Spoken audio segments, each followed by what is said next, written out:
Alright, here's a demonstration of how I put the sides on for the 350QX version 3 on the Rakon Heli frame.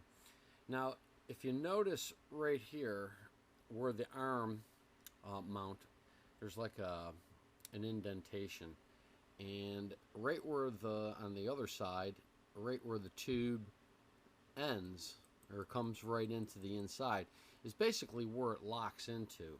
And then you have the one screw for the leg, and that will keep it at a curve.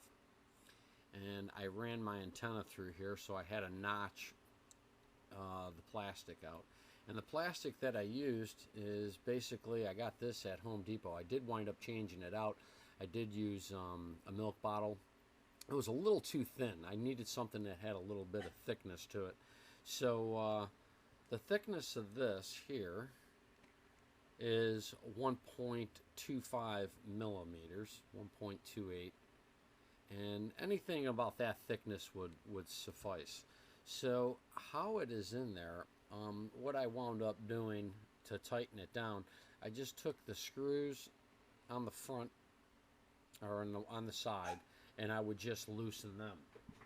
Point, what you're going to want to do is, I can still take it out, so you can see right here, and it's in there pretty tight, so you can see that this screw right here is holding it in place a little bit.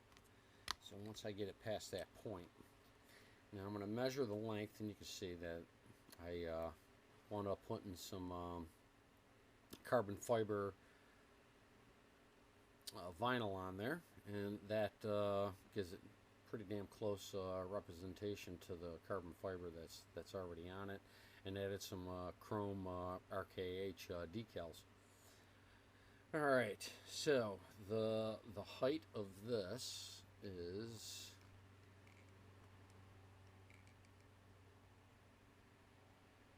about 24.72 is what I have.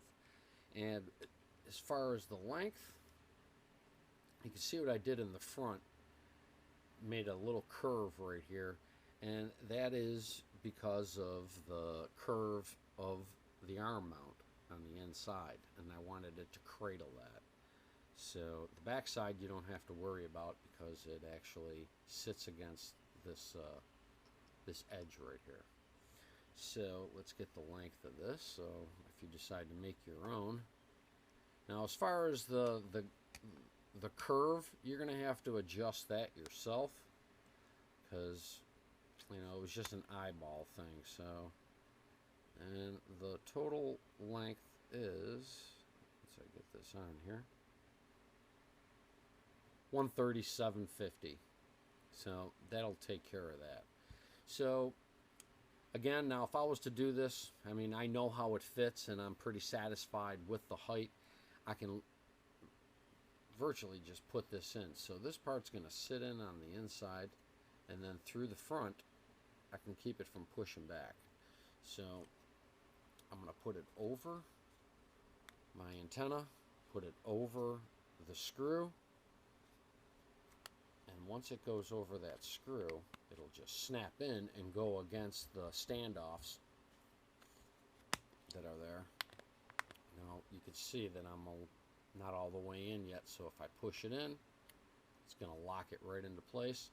That screw holds it, and if I need to do any adjusting right in here, and that's it. That's all it takes, and it really dresses it up very well, and you know, just hides all the electronics on the sides. You don't see much of it anyway once you put your canopy on top, but if you fly without the canopy, you can see. Let me try to line up these pinholes here, and if you didn't know, you just get some micro body clips, and inside that tiny little hole, and it'll, not good for fat fingers, that's for sure, or bad eyes. There you go. In the front, what I had to do in the front, because I don't have the pins up. I don't have the pins up there anymore because of the cover I used for the GPS module.